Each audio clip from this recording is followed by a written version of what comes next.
Господин модератор, дамы и господа, благодарю за возможность выступить. Я говорю с позиции человека, который не читал о холодной войне в учебниках, а жил и работал в ее реальности. И именно поэтому я не могу спокойно наблюдать, как сегодня сознательно воссоздаются те же самые опасные конструкции, которые однажды уже поставили мир на грань катастрофы. В начале 80-х годов мир находился в состоянии смертельно опасной гонки вооружений. Советский Союз и Соединенные Штаты наращивали арсеналы так, будто готовились не к переговорам, а к взаимному уничтожению. Идеологическая конфронтация пронизывала весь мир. Но даже тогда было принято принципиальное решение – ядерная война не может быть выиграна и потому не должна быть развязана. Это было не проявлением слабости, это было признанием реальности. Именно после этого стало возможным движение вперед. Мы не строили стратегию на разрушение Советского Союза. Мы не планировали его крах. Переговоры велись не ради чьего-то унижения, а ради снижения риска глобального самоубийства. Каждое соглашение учитывало интересы обеих сторон. Это был тяжелый процесс, требовавший компромиссов, а не триумфальных лозунгов. Однако сегодня упорно распространяется миф о том, что холодная война закончилась якобы победой Запада и разрушением СССР извне.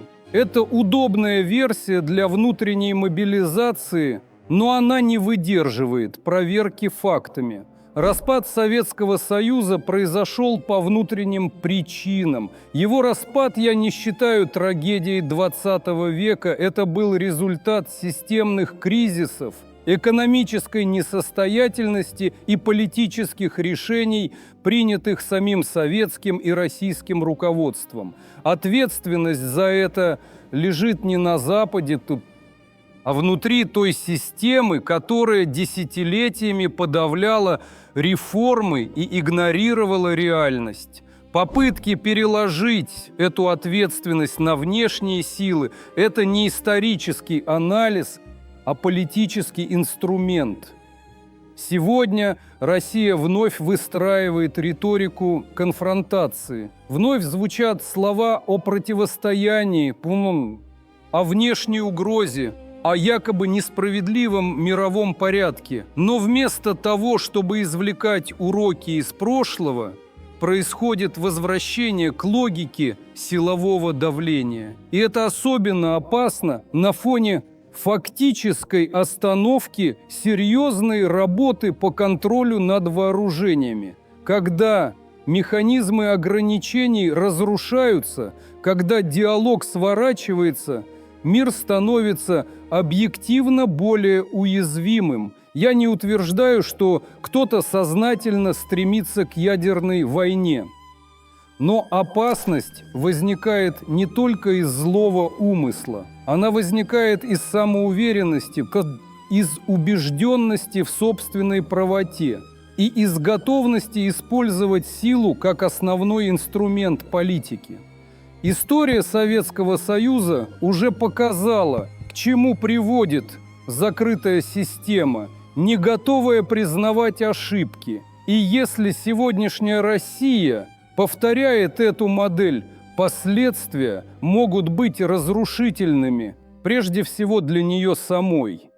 Кризис вокруг Украины стал ярким примером того, как силовой подход разрушает долгосрочные интересы.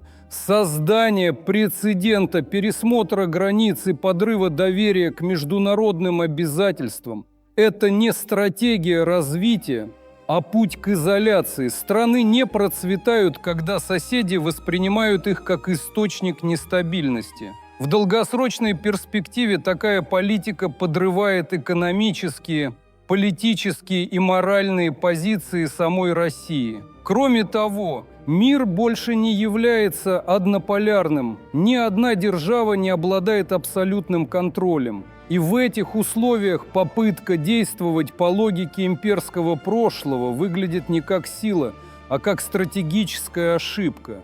Современный мир требует кооперации, а не реванша. Но даже за пределами военной тематики существуют угрозы, которые не признают границ. Климатические изменения, социальное неравенство, нестабильность государств. Эти проблемы невозможно решить в режиме конфронтации. Однако для сотрудничества необходим базовый уровень доверия. И именно он разрушается, когда приоритет отдается силовому давлению. Опыт холодной войны дал миру важный урок. Конфронтация может быть остановлена только тогда, когда стороны признают пределы своей силы и принимают необходимость взаимных ограничений. Это требует политической зрелости. Сегодня такой зрелости не хватает. Вместо стратегического диалога мы видим возвращение к риторике обид и исторических реваншей. Если Россия действительно заинтересована в собственной безопасности и устойчивом будущем, ей придется вернуться к логике переговоров, а не давления. Иначе риск повторения самых опасных страниц прошлого станет не абстрактной угрозой, а реальной перспективой. История уже показала цену идеологической жесткости и стратегической закрытости. Вопрос лишь в том, готовы ли мы снова платить эту цену.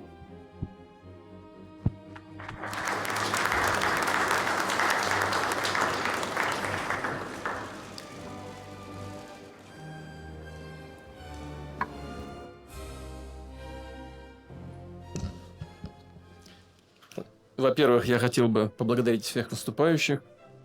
Мне кажется, что это было очень содержательно, интересно. И мне очень приятно, что у нас намечается дискуссия не пресная, а содержательная. Не будем сейчас углубляться в такую дальнюю историю. Кто там виноват в развале СССР. Я думаю, что, конечно, это прежде всего внутренние причины. Здесь господин посол, безусловно, прав. Несостоятельность политической и экономической систем бывшего Советского Союза лежали в основе развала государства. Кто этому способствовал, это другой вопрос. Не думаю, что наши геополитические противники стояли в стороне. Но, конечно, все-таки в основе лежали внутренние причины. Был ли этот господин посол, так я понимаю, вступил со мной в дискуссию заочную, в данном случае очную, и сказал, что не считает, в отличие от меня, развал СССР трагедией 20 века. Я продолжаю настаивать, что это трагедия, и прежде всего гуманитарного характера. Вот я о чем говорил. В результате распада СССР 25 миллионов русских этнических оказались за рубежом. Помимо своей воли, и, как у нас в народе говорят, в одночасье. Повторю тезис свой о том, что русский народ оказался самым большим разделенным народом в мире. И это, безусловно, трагедия. Я уже не говорю об социально-экономической составляющей. В результате развала распалась социальная система, экономика рухнула. Прежняя, малоэффективная, но она рухнула, привела к обнищанию миллионов людей. И это тоже трагедия для конкретных людей и для конкретных семей. Теперь по поводу продолжения переговоров по ограничению стратегических наступательных вооружений. Опять вы правы, надо этот диалог продолжать. Вместе с тем не могу сказать, что вообще в этой сфере ничего не сделано. Россией и Соединенными Штатами. Все-таки нами заключен новый договор об ограничении стратегических наступательных вооружений, и он поставил определенные рамки и поставил перед нами определенные задачи в сфере ограничений этих наступательных вооружений.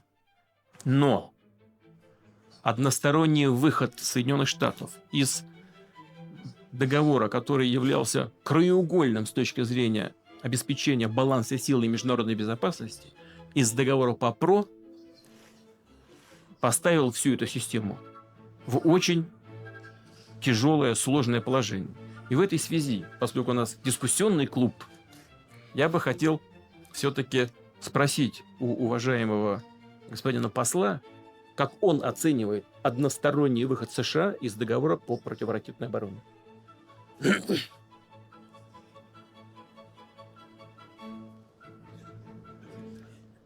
Я был лично против этого выхода. Я понимаю, о чем вы говорите. Да, я бы сказал, что я не думаю, что какие-то дальнейшие планы по размещению такого оружия могли бы угрожать российской системе.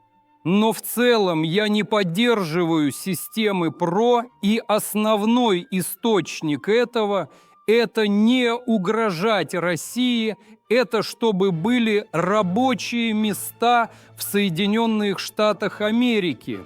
Ведь это военно-промышленный комплекс, и сколько людей там работает.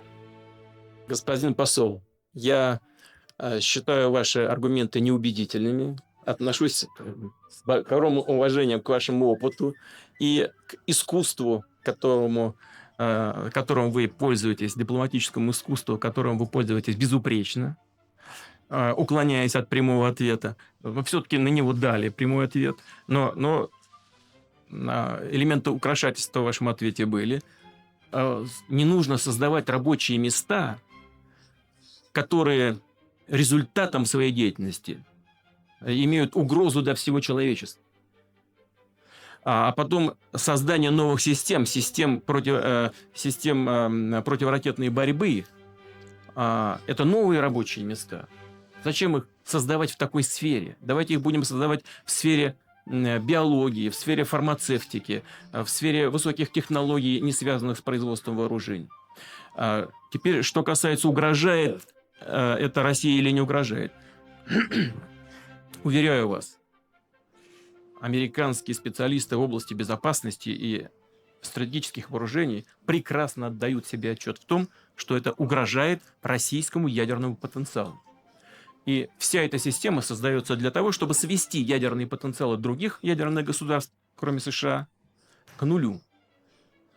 А ведь все время аргументы были другие. Мы это слышали. Иранская ядерная угроза. Ну вот я в своем выступлении сказал. Мы всегда исходили из того, что никакой угрозы нет. А теперь не только мы. Все международное сообщество считает, что ее не существует. Соединенные Штаты были инициатором подписания договора с Ираном о разрешении иранской ядерной проблемы. Мы активно сопровождали и поддерживали наших американских партнеров, иранских партнеров. Добились согласованного решения. Договор вступил в силу. Иран согласился вывозить обогащенный уран. Нет иранской ядерной проблемы. Зачем создавать систему противоракетной обороны? Прекратите это. Нет. Не только не прекращено. Наоборот, проводятся новые тесты, учения проведены. До конца, по-моему, 2018 года, вот до конца этого года в Румынии будут созданы эти системы, а к 2020 или к 2018 году будет создана система в Польше. Я вам могу сказать, и специалисты это знают, позиционный район для противоракет может использоваться эффективно и для размещения там ударных комплексов крылатых ракет. Это не создает нам угрозу? Ну, конечно, создает. И вообще, это меняет саму философию международной безопасности. Если одна страна считает, что она создала над собой ракетный зонтик и может обезопасить себя от ответного, либо ответно-встречного удара, ну, тогда у нее руки развязаны в применении любых видов вооружений. Вот это и есть нарушение стратегического баланса. И вы, как человек, который работал над договоренностями в сфере разоружения, вы добились удивительных результатов. Можно только шляпу снимать. Как французы говорят, шапо. Снимаем шляпу. Действительно у вас получилось. И у российских ваших партнеров получилось. Но то, что происходит сейчас, нас не может не беспокоить. И я уверен, что в душе вы не можете с этим не согласиться. Ну, собственно говоря, вы соглашаетесь. Вы сказали, что вы против одностороннего выхода США из этого договора.